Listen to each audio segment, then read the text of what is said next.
In this video I'm going to show you how you can easily change font in Instagram bio. Be sure to watch the video to the very end so you don't make any mistakes, and of course do not forget to like this video and subscribe to my channel. Thanks guys! So let's get started, and all we have to do in order to set custom font in our Instagram bio is just go to some web browser and then open up igfonts.io. This site allows us to use a large number of fonts.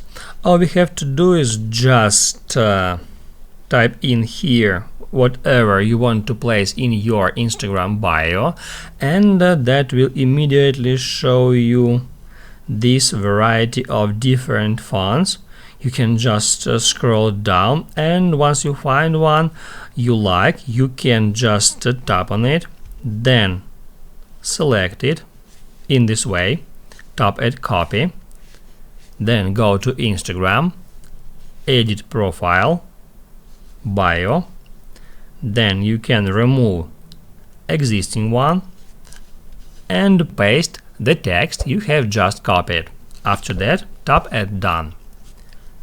That's how you can easily change font in Instagram bio.